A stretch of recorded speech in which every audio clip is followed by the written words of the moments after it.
Hello students, we are going to start with the new chapter and chapter name is Algebraic Expressions and Identities.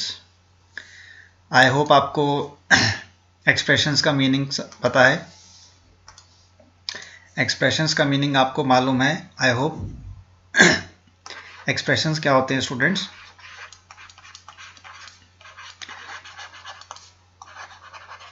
Expressions वो entities होती हैं जो हमारे numbers के साथ use होते हैं, जैसे कि 5x.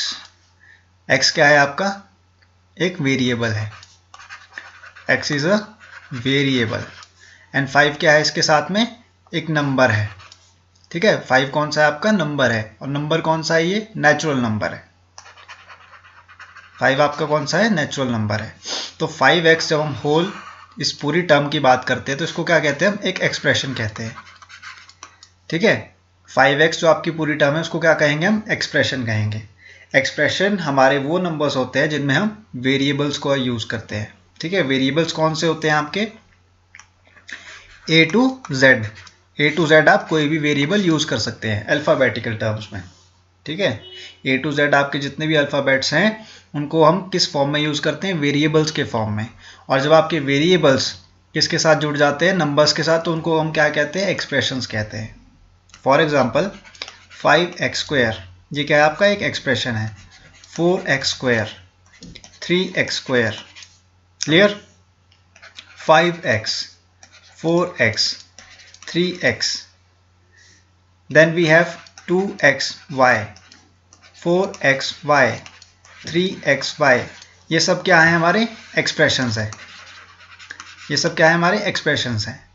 और भी आपके एक्सप्रेशंस हो सकते हैं जैसे कि 3z y, 4xy z. ठीक है, इसमें देखिए आप 3 वेरिएबल्स का यूज हो रहा है. 3 वेरिएबल्स आ रहे हैं. 3 वेरिएबल्स कौन कौन से? x first variable, second variable आपका y, थर्ड वेरिएबल आपका z है. यहाँ पे आपके कौन से 2 वेरिएबल्स यूज हो रहे हैं? कौन सा? z variable and y variable. और जब हम z और y वेरिएबल को 3 के साथ जोड़ रहे हैं तो उसको क्या बोलते हैं? हम एक्सप्रेशन कहते हैं. इसी को हम क्या कहते हैं? एक्सप्रेशन कहते हैं. यहाँ पे 4xyz क्या बन गया आपका? एक एक्सप्रेशन बन गया. यहाँ पर आपका वेरिएबल क्या है? x. और x raise to the power 2 क्या है आपका? एक वेरिएबल है. और 5x² क्या बन गया आपका? एक एक्सप्रेशन बन गया. यहाँ पे 5x क्या है आपका? एक्सप्रेशन है. तो ये सब चीज़ें जो है ये एक्सप्रेशंस आती है. ठीक है, एक्सप्रेशंस क्या होते हैं? हमारे वो नंबर्स जो कि वेरिएबल के साथ यूज हो रहे हैं. क्लियर? और अलजेब्रा का मीनिंग तो आपको पता ही है. अलजेब्रा क्या है? हमारे एक मैथमेटिकल टर्म्स है. ठीक है, मैथमेटिकल टर्म जिसमें हम क्या करते हैं? वेरिएबल्स को या तो ऐड करेंगे, सब्ट्रैक्ट करेंगे, मल्टीप्लाई करेंगे या फिर डिवाइड करेंगे. ठीक है, उसी को हम अलजेब्रा कहते हैं. और अलजेब्रिक एक्सप्रेशंस भी हम उन्हीं को कहते हैं. Clear? We will move on to the first part now of the first question of this exercise 8.1. 8.1 जो है आपका फर्स्ट एक्सरसाइज है और ये आपका फर्स्ट क्वेश्चन है. फर्स्ट क्वेश्चन आपका क्या कह रहा है? Add the following. आपको क्या करना है? इन नंबर्स को, इन वेरिएबल्स को या फिर इन एक्सप्रेशंस को ऐड करना है. ठीक है, आपके पास कौन कौन से एक्सप्रेशंस है? देखिए, ए बी आपका क्या है? फर्स्ट एक्सप्रेशन है. सेकंड आपका बी सी है. फिर आपका कॉमा कॉमा है यहाँ पे, देखिए comma b c minus c ए एक अलग टर्म है. सी ए माइनस ए बी आपका एक अलग एक्सप्रेशन है. तो आपके पास 3 टर्म्स दी गई है. कौन कौन सी? सबसे पहले आपके पास दिया गया ए बी, फिर उसके बाद दिया गया minus of b c. Second जो है आपके पास कॉमा, कॉमा दिया गया comma b c minus c a. तो कॉमा का मीनिंग क्या है आपका? जो बी सी है वो क्या है आपका? नेक्स्ट एक्सप्रेशन है जो कि नेक्स्ट लाइन में ऐड होगा. आपकी ये फर्स्ट स्टेटमेंट है. ये क्या आपकी फर्स्ट स्टेटमेंट है, या फिर इसको आप कह सकते हैं ये आपका फर्स्ट क्या है? फर्स्ट क्या है? इक्वेशन है आपकी. This is the first equation. पहली इक्वेशन क्या है आपकी? A b minus b c. उसके बाद क्योंकि कॉमा लगा है और कॉमा के बाद आपका क्या स्टार्ट हो रहा है? Second equation. सेकेंड इक्वेशन क्या कह रही है आपकी? B c minus c a. B c minus c a क्या है आपकी? सेकेंड इक्वेशन है. Clear? These are commas. Second equation है. थर्ड इक्वेशन क्या है आपकी, c a minus a b, c a minus a b. A b आपका कहाँ था, स्टार्टिंग में, इसलिए मैं इसको स्टार्टिंग में लिख रहा हूँ। आपने क्या किया, आपने हर एक एक्सप्रेशन को अलग अलग तरीके से डिवाइड कर दिया इक्वेशंस के फॉर्म में। This is the third equation. ये जस्ट मैंने लाइंस जो है ना आपके अंडरस्टैंडिंग के लिए ड्रॉ की है, या आप एग्जाम में मत ड्रॉ कर देना, ठीक है। लाइंस मैंने जस्ट आपको एक्सप्लेन करने के लिए ये ड्रॉ की है। हमारे पास फर्स्ट इक्वेशन कौन सी है students, a b minus b c, उसके बाद कॉमा लग गया, तो कॉमा के बाद हमारी सेकेंड इक्वेशन स्टार्ट हो गई जो कि बी सी माइनस सी ए है। थर्ड इक्वेशन आपकी कौन सी है, कॉमा के बाद c a minus a b, c a minus a b, this is the third equation. और आपको क्या करना है, इन सभी इक्वेशंस को ऐड करना है। अब आप क्या करेंगे, इन सभी इक्वेशंस को ऐड करेंगे, और ऐड का मीनिंग क्या है, आपको जो भी आपके पास एक्सप्रेशंस हैं वो क्या होने चाहिए, सेम होने चाहिए। जैसे यहाँ पे ए बी क्या है, हमारा फर्स्ट एक्सप्रेशन है, तो मैं इसको किसके साथ ऐड कर सकता हूँ, ए बी के साथ ही। मैं ए बी को बी सी के साथ ऐड नहीं कर सकता। हम सेम जो आपके एक्सप्रेशंस होते हैं उनको सेम एक्सप्रेशन के साथ ही ऐड कर सकते हैं, या फिर सब्ट्रैक्ट, मल्टीप्लाई या फिर डिवाइड कर सकते हैं। हम डिफरेंट डिफरेंट एक्सप्रेशंस को ऐड नहीं कर सकते। एक्सप्रेशंस क्या हैं आपके, बी सी, ठीक है, माइनस बी सी है, और दूसरा क्या है, प्लस बी सी। तो देखिए यहाँ पे भी सेम एक्सप्रेशंस हैं, सी ए और minus c a, c a and minus c a क्या है आपके पास, डिफरेंट एक्सप्रेशंस है, तो इनको हम डिफरेंट तरीके से ऐड करेंगे। क्लियर। तो फर्स्ट एक्सप्रेशन क्या है आपका, a b minus a b. जब हम इन दोनों को ऐड करेंगे तो आपके पास रिजल्ट क्या आएगा, ज़ीरो, ये कैंसिल आउट हो जाएंगे, तो आपके पास रिजल्ट क्या आएगा, ज़ीरो आएगा। कर लीजिए आप, बेशक ऐड करके देखिए। आपके पास क्या था, फर्स्ट एक्सप्रेशन ए बी, और आपके पास उसके बाद क्या है, ऐड कर रहे हैं आप, तो आपने प्लस का साइन लगा दिया, ऐड ही तो कर रहे हैं। उसके बाद नेगेटिव का साइन कहाँ आएगा, ब्रैकेट के अंदर, क्योंकि ये माइनस क्या है आपका, ए बी है। आप इन दोनों को ऐड कर रहे हैं, तो आपका फर्स्ट एक्सप्रेशन क्या है, ए बी प्लस ब्रैकेट के अंदर minus a b, plus into minus कितना होता है, माइनस, तो ये कितना बन जाएगा, a b minus a b बन गया, तो ये कैंसिल आउट हो गया आपका। आई होप आपको क्लियर है। सेकेंड इक्वेशन देखिए आप, minus b c plus b c, minus b c, आप क्या कर रहे हैं, इसको ऐड कर रहे हैं, प्लस किसके साथ, बी सी के साथ। अब देखिए प्लस और माइनस है दोनों, तो ये क्या हो जाएंगे, कैंसिल हो जाएंगे, तो आपका रिजल्ट क्या आ गया, ज़ीरो आ गया। यहाँ पर भी आपका ज़ीरो आएगा, तो minus b c plus b c में भी क्या आएगा, आपका ज़ीरो आ जाएगा। आई होप आपको क्लियर है स्टूडेंट्स। प्लस माइनस क्या होता है स्टूडेंट्स, माइनस होता है। हम क्या कर रहे हैं, इनको कैंसिल आउट कर रहे हैं। आप अगर इन दोनों को ऐड करेंगे तो आपका रिजल्ट क्या आएगा, ज़ीरो आएगा। नेक्स्ट स्टेप आप देखिए, minus c A plus C a, minus c A plus C a, तो आपका ये दोनों क्या हो जाएंगे, ये भी कैंसिल हो जाएंगे, तो इक्वल टू कितना है, ज़ीरो आ गया। Again this is zero. So the answer of the first part is zero. Answer क्या है फर्स्ट पार्ट का स्टूडेंट्स, ज़ीरो आ गया। और ज़ीरो कैसे आया, ऐड करने पर। जब आपने क्या किया, ए बी को ऐड किया किससे, माइनस ए बी से, तो क्या आया, ज़ीरो आ गया। माइनस बी सी को जब आपने प्लस बी सी से ऐड किया तो कितना है, ज़ीरो आया, क्योंकि दोनों टर्म्स क्या हो रही हैं, कैंसिल आउट हो रही हैं। प्लस और माइनस की टर्म्स क्या हो रही हैं, दोनों को एक दूसरे को कैंसिल कर रही हैं। माइनस सी ए प्लस सी ए दोनों को क्या कर रहा है, कैंसिल आउट कर रहा है। अगर आपको फिर भी समझ में नहीं आया, मैं आपको एक बार फिर से समझा देता हूँ। देखिए यहाँ पे आपके पास क्या है, एक नंबर है प्लस 5, और दूसरा नंबर क्या आपके पास, माइनस 5 है। तो प्लस माइनस क्या हो गया, माइनस, तो ये क्या आ जाएगा, ज़ीरो आ जाएगा। ज़ीरो कैसे आ गया, प्लस 5 और माइनस 5 को क्या करेंगे आप, सब्ट्रैक्ट करेंगे, तो 5 माइनस 5 कितना होता है, ज़ीरो। तो वैसे ही आप यहाँ पे देखिए, a b minus a b कितना हो जाएगा, ज़ीरो हो जाएगा, क्योंकि ये दोनों क्या हो गए, कैंसिल आउट हो गए। Clear. Minus b c plus b c क्या हो जाएगा, ज़ीरो हो जाएगा, क्योंकि ये दोनों क्या कर रहे हैं, एक दूसरे को कैंसिल कर रहे हैं। एज इट इज़, जैसे प्लस 5 और माइनस 5 एक दूसरे को कैंसिल आउट कर रहे हैं, सेम वे में हम क्या करेंगे, सेम वे में एक्सप्रेशंस को भी यूज करेंगे। Now we will move on to the second part of the first question. Clear. आपको first part I hope clear है स्टूडेंट्स। मैंने बहुत ही बेसिक से आपको समझाया है, ठीक है। अब हम सेकेंड पार्ट की तरफ मूव ऑन करेंगे। सेकेंड पार्ट आपका है a minus b plus a into b. उसके बाद देखिए कॉमा, कॉमा जहाँ से स्टार्ट हो जाता है मतलब सेकेंड इक्वेशन स्टार्ट हो गई हमारी। ये क्या है, हमारी फर्स्ट इक्वेशन है। फर्स्ट इक्वेशन कहाँ तक है हमारी, कॉमा तक है, ये आपका कॉमा है। a minus b plus a b क्या है आपकी फर्स्ट इक्वेशन, और comma b minus c, b minus c plus b c plus b into c, ये क्या है आपकी सेकेंड इक्वेशन है। थर्ड इक्वेशन क्या है आपकी c minus a, c a कहाँ है आपका स्टार्टिंग में, तो माइनस ए कहाँ लगाऊंगा मैं, स्टार्टिंग में लगा दूंगा, plus a c plus a into c, ये क्या है आपकी थर्ड इक्वेशन है। ये क्या है आपकी थर्ड इक्वेशन है, ठीक है।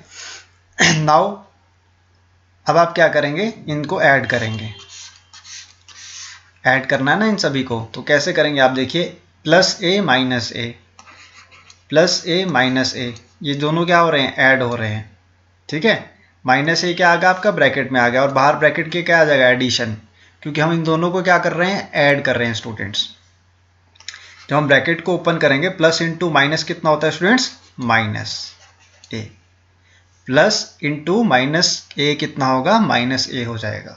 हम क्या कर रहे हैं, इन दोनों को ऐड कर रहे हैं, ए प्लस इंटू माइनस ए कितना हो जाएगा, माइनस ए, और ए से जब ए कैंसिल आउट हो जाएगा तो क्या रिजल्ट आएगा आपके पास, जीरो। तो ए माइनस ए कितना आ गया, जीरो आ गया स्टूडेंट्स। अब आप नेक्स्ट स्टेप देखिए, minus b plus b, minus b plus b, अब माइनस बी और प्लस बी दोनों क्या हो जाएंगे, कैंसिल हो जाएंगे, और इक्वल टू कितना आ जाएगा आपका, जीरो। तो नेक्स्ट स्टेप में भी क्या आपका आएगा, जीरो आ जाएगा। आई होप आपको क्लियर है कि ये कैंसिल कैसे हो रहे हैं। जैसे कि आप देखिए, माइनस आपके पास क्या है, 4 है, माइनस 4 क्या है आपके पास, एक नंबर है, और नेक्स्ट नंबर आपके पास क्या है, अगेन सेम है, प्लस 4 के टर्म में। अब माइनस और प्लस को जब आप करेंगे तो क्या आपके पास आएगा, जीरो, क्योंकि आप क्या कर रहे हैं, दोनों को कैंसिल आउट कर रहे हैं। प्लस माइनस क्या होता है, माइनस फोर कितना आएगा, जीरो आएगा। वैसे ही बी माइनस बी कितना आएगा, जीरो आएगा। ए माइनस ए कितना आएगा, जीरो आएगा। ये जस्ट आपकी अंडरस्टैंडिंग के लिए है, मैं समझा रहा हूँ आपको, ठीक है। अगर आप कोई दूसरा नंबर लेना चाहते हैं तो आप ले लीजिए, 25 को ले लीजिए, -25 है और यहाँ पर कितना है, +25, तो प्लस माइनस क्या होगा, माइनस, और 25 -25 कितना आएगा, जीरो आएगा। तो सेम वे में आप क्या कर रहे हैं, इनको सब्ट्रैक्ट कर रहे हैं या फिर ऐड कर रहे हैं नंबर, किसको, वेरिएबल्स को, या फिर एक्सप्रेशंस इनको आप कह सकते हैं। यहाँ पे देखिए प्लस ए बी है, तो प्लस ए बी को तो आप एज इट इज उतार देंगे, क्योंकि इसके साथ में कोई वेरिएबल नहीं है, एक्सप्रेशन नहीं है सब्ट्रैक्ट करने के लिए, ना ही ऐड करने के लिए। नेक्स्ट आपके पास क्या है, माइनस सी प्लस सी, माइनस सी कहाँ है आपका सेकेंड इक्वेशन में, और प्लस सी कहाँ है आपका थर्ड इक्वेशन में। तो आप माइनस सी प्लस सी करेंगे तो ये दोनों क्या हो जाएंगे, कैंसिल हो जाएंगे, रिजल्ट क्या आएगा आपके पास, जीरो। तो यहाँ पे भी जीरो आ जाएगा। प्लस बी सी है आपका, और आपका जो थर्ड इक्वेशन है उसमें भी प्लस बी सी नहीं है, ना ही फर्स्ट इक्वेशन में बी सी है, तो आप क्या करेंगे, एज इट इज उतार देंगे इसको प्लस बी सी के फॉर्म में।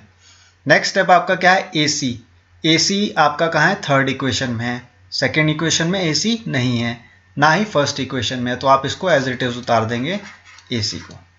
अब आपके पास कौन कौन सी टर्म्स बच गई, देखिए स्टूडेंट्स, आपके पास बच गया a b plus b c plus a c, a b plus b c plus a c, ये आपके पास क्या आया, ऐड करके आया इन तीन इक्वेशंस को। तो आपने इन तीन इक्वेशंस को ऐड किया तो आपके पास क्या रिजल्ट आया, a b plus b c plus a c, and this is your answer. ये क्या है, आपका आंसर है। आपने कुछ नहीं करना है स्टूडेंट्स, जो भी आपके पास एक्सप्रेशंस दिए गए हैं, ठीक है, उनको क्या करना है, आपको ऐड करना है। और ऐड आप किन एक्सप्रेशंस को कर सकते हैं, जिनके पास सेम वेरिएबल्स हों। जैसे ए बी है तो ए बी सिर्फ ए बी के साथ ही ऐड होगा, या फिर बी ए के साथ ऐड हो सकता है। ए बी को सिर्फ हम ए बी के साथ ही ऐड कर सकते हैं, या फिर बी ए के साथ, वो भी सेम है। A b is equal to b a, clear, and a c is equal to c a, उसमें कंफ्यूज नहीं होना है आपको। तो ए बी को आप सिर्फ ए बी के साथ ऐड कर सकते हैं, बी को आप सिर्फ बी के साथ ही ऐड करोगे, ए को आप सिर्फ ए के साथ ही ऐड कर सकते हो, बी सी को आप सिर्फ बी सी के साथ ही ऐड कर सकते हैं, तो हमने जब इनको सबको ऐड किया तीन इक्वेशंस को तो हमारे पास क्या रिजल्ट आया, a b plus b c plus a c. Clear? बाकी आपके जितने भी एक्सप्रेशंस थे वो कैंसल आउट हो गए। Now we will move on to the third part of the first question. अब आप देखिए, सबसे पहले आपके पास क्या दिया गया है, 2p² q² 2p² q² minus 3pq plus 4। उसके बाद क्या लगा है, कॉमा। देखिए यहाँ पर कॉमा यूज हो रहा है ना, कॉमा का मतलब क्या है, आपकी सेकेंड इक्वेशन स्टार्ट हो गई। ये आपकी क्या है, फर्स्ट इक्वेशन है, this is the first equation. और जैसे ही कॉमा यूज हो गया तो उसके बाद क्या हो रही है, आपकी सेकेंड इक्वेशन स्टार्ट हो रही है। सेकेंड इक्वेशन आपकी कहाँ से स्टार्ट हो रही है, 5 से। तो 5 को आप कहाँ लिखोगे, 5 को आप डायरेक्टली लिखोगे 4 के नीचे। 5 को कहाँ लिखोगे आप, 4 के नीचे। 4 के नीचे क्यों लिख रहे हो, क्योंकि आप सेम नंबर्स को ऐड कर सकते हो और सिर्फ सेम एक्सप्रेशंस को। आपका नेक्स्ट एक्सप्रेशन क्या है, 7pq। तो 7pq कहाँ आएगा, -3pq के नीचे प्लस 7pq। यहाँ पे भी pq है, 3 के बाद 7 के बाद क्या है, pq, यानी कि सेम आपके क्या आ गए, एक्सप्रेशंस आ गए। इन दोनों को हम ऐड करेंगे। नेक्स्ट आपका एक्सप्रेशन क्या है, -3p² q²। 3p² q² कहाँ आएगा, 2p² q² के जस्ट नीचे। क्लियर? हमने क्या किया, जो हमारे पास सेम एक्सप्रेशंस थे फर्स्ट इक्वेशन के, उनको हमने क्या किया, सेम एक्सप्रेशंस को ऐड किया, या फिर उसके नीचे ही लिख दिया हमने सेम एक्सप्रेशंस को जो कि सेकेंड इक्वेशन में हमें दिए गए थे। यहाँ पे आपका एक्सप्रेशन किससे स्टार्ट हो रहा है, सेकेंड इक्वेशन का 5 से। कॉमा के बाद क्या है, डायरेक्टली 5 है। तो 5 को हम कहाँ, 2pq के नीचे नहीं लिखेंगे, हम कहाँ लिखेंगे 5 को, 4 के नीचे, क्योंकि 5 क्या है, हमारा नंबर है, और 4 क्या है, हमारा एक नंबर है। आपके पास 3pq क्या है, एक एक्सप्रेशन है, तो हम उसको किससे सब्ट्रैक्ट ऐड कर सकते हैं, 7pq से। हम 3pq को 3p² q² के साथ ऐड नहीं कर सकते। क्यों नहीं कर सकते, क्योंकि हमारे पास सेम वेरिएबल्स सेम एक्सप्रेशंस होने चाहिए एडिशन के लिए। क्लियर? नेक्स्ट स्टेप क्या है आपका, ऐड करना इन सभी एक्सप्रेशंस को। +2 एंड -3 कितना होगा स्टूडेंट्स, -1, और p² q² आप एज इट इज उतार दोगे। नेक्स्ट स्टेप क्या है आपका, -3pq प्लस 7pq। तो आपके पास क्या आएगा, सबसे पहले प्लस, और -3 + 7 कितना होता है, +4pq। अब आप 5 + 4 कितना लिखोगे, +9। क्लियर? -1p² q² को आप कैसे लिख सकते हो, -p² q²। 1 लिखने की जरूरत नहीं है स्टार्टिंग में। क्लियर? p² q² आप डायरेक्ट लिखेंगे, +4p × q +9, and this is the answer. अगर आप ऐड करोगे इन दोनों इक्वेशंस को तो आपके पास रिजल्ट क्या आएगा, -p² + q² + 4pq + 9, and this is the answer of your third part of the first question. I hope आपको क्लियर है कॉन्सेप्ट। जैसे जैसे स्टूडेंट्स आप क्वेश्चंस को प्रैक्टिस करोगे वैसे वैसे आपके जो है कॉन्सेप्ट्स भी क्लियर होते चले जाएंगे। आपको ज़रा सा भी कंफ्यूज नहीं होना है, जस्ट आपको रिमाइंड में रखना है कि हम सेम एक्सप्रेशंस को, जो सेकेंड इक्वेशन के सेम एक्सप्रेशन है उसके साथ ऐड कर सकते हैं। हम डिफरेंट एक्सप्रेशंस को, डिफरेंट वेरिएबल्स को कभी भी एक साथ ऐड नहीं कर सकते। क्लियर? अब हम मूव ऑन कर रहे हैं फोर्थ पार्ट की तरफ। अब देखिए फोर्थ पार्ट में आपको क्या दिया गया है, l² plus m² plus, sorry plus नहीं है, उसके बाद कॉमा है। उसके बाद क्या दिया गया है आपको, l² plus m², comma. Comma का मीनिंग क्या है, सेकेंड इक्वेशन स्टार्ट हो रही है, यानी कि m² कहाँ आएगा आपका, सेकेंड इक्वेशन में, plus n²। This was the first equation and this is the second equation. Now third equation will be n² plus l². So n² और l² कहाँ है आपका, स्टार्टिंग में, तो l² आप स्टार्टिंग में ही लिख लेंगे। यहाँ पे भी l² था ना आपका, l² plus m², और आपका ये क्या कह रहा है, थर्ड इक्वेशन में n square plus l square, तो एल स्क्वायर को हम कहाँ लिखेंगे, एल स्क्वायर के नीचे, और एन स्क्वायर को हम एन स्क्वायर के नीचे ही लिखेंगे। तो ये this is your third equation. Now comma starts 2lm plus 2mn plus 2nl। अब आप क्या करेंगे, इनको डिफरेंट एक लाइन से स्टार्ट करेंगे। 2lm plus 2mn plus 2nl। आपके पास क्या था अभी, स्क्वायर के वेरिएबल्स थे, स्क्वायर टाइप के वेरिएबल्स थे और एक्सप्रेशंस थे। कौन कौन से, एल स्क्वायर, एम स्क्वायर और एन स्क्वायर की फॉर्म में।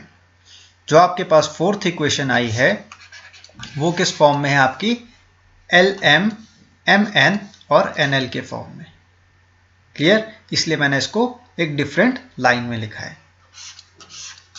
अब आप देखिए सेम एक्सप्रेशंस को कैसे ऐड करेंगे आप, L square plus l square कितना हो जाएगा स्टूडेंट्स, 2l स्क्वायर, क्योंकि 1 प्लस 1 कितना होता है आपका 2, और अगर आप 1l square plus 1l square को ऐड करेंगे तो आपके पास कितना आएगा, 2l स्क्वायर आएगा।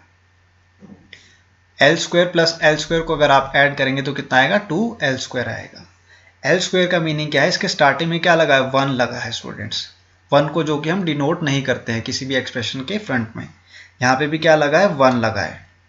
क्लियर, एल स्क्वायर के फ्रंट में क्या लगा है, 1 लगा है। जब आप 1 प्लस 1 करेंगे तो आपके पास कितना है, 2, और एल स्क्वायर को आपने एज इट इज नीचे उतार दिया। अब आप नेक्स्ट स्टेप में देखिए, आपके पास क्या है, m square plus m square. M square plus m square को आप कैसे ऐड करेंगे students, 1m square plus 1m square कितना हो जाएगा आपके पास, 2m स्क्वायर।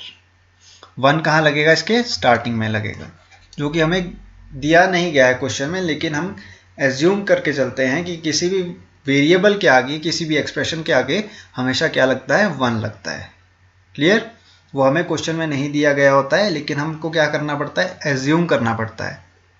एज्यूम इसलिए करना पड़ता है क्योंकि वो ऑलरेडी आपका 1 जो है एज इट इज यूज होता है एम स्क्वायर किसी भी वेरिएबल या एक्सप्रेशन के आगे, जिसको हम लिखने की जरूरत नहीं होती है, लेकिन वो एज इट इज यूज होता ही है। ये मैथमेटिकल क्या है, आपका एक एजम्पशन है। 1m square plus 1m square कितना बन जाएगा students, 2m square. Next step में आप देखिए, n square plus n square, n square plus n square कितना बन जाएगा आपका, 2n स्क्वायर। 1 प्लस 1 कितना हो गया स्टूडेंट्स, 2 हो गया, और n स्क्वायर को आपने एज इट इज उतार दिया। अब आप फोर्थ इक्वेशन जो है इसको आप एज इट इज उतार देंगे, क्योंकि इसके साथ में कोई आपका वेरिएबल या एक्सप्रेशन मैच नहीं हो रहा है। 2lm plus 2mn plus 2nl। आपने क्या किया, इस इक्वेशन को, फोर्थ इक्वेशन को एज इट इज उतार दिया, क्योंकि आपके पास कोई भी ऐसा एक्सप्रेशन या वेरिएबल नहीं था जहां पे lm, mn एंड nl का यूज हो रहा हो। इसलिए आपने क्या किया, आपने 2l स्क्वायर को, 2m स्क्वायर को, 2n स्क्वायर को ऐड करने के बाद फोर्थ इक्वेशन को एज इट इज आपने कहाँ उतार दिया, रिजल्ट के फॉर्म में उतार दिया। अब आप देखिए इन सब में कुछ कॉमन आपको नजर आ रहा है। इस पूरी इक्वेशन में जो आपके पास एज अ एडिशन आया है, रिजल्ट के फॉर्म में आया है, इसमें आपको कुछ कॉमन नजर आ रहा है। इसमें आपको 2 एज अ कॉमन नजर आ रहा है। देखिए 2l स्क्वायर में 2 कॉमन है, 2m स्क्वायर में भी, 2n स्क्वायर में भी, 2lm में भी, 2mn एंड 2nl में क्या कॉमन है, 2 कॉमन है। 2 को क्या करेंगे हम, ब्रैकेट के बाहर ले जाएंगे, और ब्रैकेट के अंदर क्या आ जाएगा, l square plus m square plus n square plus lm plus mn plus nl। Clear, आपने 2 को क्या ले लिया, कॉमन ले लिया, और ब्रैकेट के अंदर आपने क्या किया, जो आपके पास इक्वेशन थी उसको आपने एज इट इज लिख दिया। Clear, l square plus m square plus n square plus lm plus mn plus nl। This is the answer of your fourth part of the last and full and final first question. I hope आपको first question clear है students. हमने कुछ नहीं किया, हमने expressions को add किया है इक्वेशंस के फॉर्म में। इक्वेशंस आपकी कहाँ से स्टार्ट हो रही है, नेक्स्ट इक्वेशन आपकी कहाँ से स्टार्ट होगी, कॉमा के बाद। देखिए यहाँ पे कॉमा लगा था, तो कॉमा के बाद आपने क्या किया, m square plus n square को सेकेंड इक्वेशन बना दिया। यहाँ पे आपका कॉमा लगा है तो n square plus l square को आपने क्या किया, एक थर्ड इक्वेशन बना दिया। फोर्थ इक्वेशन आपने देखिए यहाँ पे कॉमा के बाद क्या बना दिया, 2lm plus 2mn plus 2nl। और आपको ये पता ही है स्टूडेंट्स कि हमारे पास अगर कोई भी वेरिएबल या एक्सप्रेशन गिवन है तो उसके फ्रंट में क्या लगता है, हमेशा 1 लगता है। और 1 को जब हम L square plus 1l square की फॉर्म में जब ऐड करेंगे तो वहाँ पास रिजल्ट कितना आएगा, 2l स्क्वायर आएगा। क्लियर। अगर आप m स्क्वायर को ऐड कर रहे हैं तो आपके पास क्या आएगा, 1 plus 1m square 2m square बन जाएगा। अगर आपके पास 2 टाइम्स n स्क्वायर गिवन है तो n square plus n square कितना बन जाएगा, 2n स्क्वायर बन जाएगा। क्लियर। क्योंकि इनके फ्रंट में क्या यूज हो रहा है, हमेशा 1 लगता है। इनके फ्रंट में क्या लगता है, हमेशा 1 लगता है, इसलिए। आई होप आपको फर्स्ट क्वेश्चन क्लियर है जिसके 4 पार्ट्स थे। This was the first exercise of the chapter 8 algebraic expressions and identities. I hope आपको डिफरेंस क्लियर हो चुका है एक्सप्रेशंस के बीच में। एक्सप्रेशंस क्या होते हैं, एक्सप्रेशंस क्या होते हैं स्टूडेंट्स, हमारे पास जो वेरिएबल्स के फॉर्म में हमारे पास यूज होते हैं। क्लियर। जो हमारे पास वेरिएबल्स के फॉर्म में यूज होते हैं उनको क्या कहते हैं, हम एक्सप्रेशंस कहते हैं। क्लियर। और आपके जो एक्सप्रेशंस को जब हम ऐड करते हैं तो उससे क्या मिलता है, हमको एक रिजल्ट मिलता है। और रिजल्ट कब मिलेगा, जब हम सेम एक्सप्रेशंस को दूसरे जो हमारे पास सेम एक्सप्रेशंस के हैं उसके साथ ऐड करेंगे। हम कभी भी डिफरेंट एक्सप्रेशंस को साथ में ऐड नहीं कर सकते, ना ही हम डिफरेंट वेरिएबल्स को साथ में ऐड कर सकते हैं। You can add 5x plus 5x, तो 5x प्लस 5x कितना बन गया आपके पास, 10x बन गया। But you can't add 5x plus 5y। 5x plus 5y को आप कभी भी ऐड नहीं कर सकते। क्यों नहीं कर सकते, क्योंकि इनके पास डिफरेंट वेरिएबल है। x आपका एक डिफरेंट वेरिएबल है, y आपका एक डिफरेंट वेरिएबल है। क्लियर। आई होप आपको क्लियर है। वैसे ही हम एक्सप्रेशंस में भी फॉलो करते हैं इस रूल को। हम उन्हीं एक्सप्रेशंस को साथ में ऐड कर सकते हैं जिनके एक्सप्रेशंस जो हैं वो सेम हैं। क्लियर।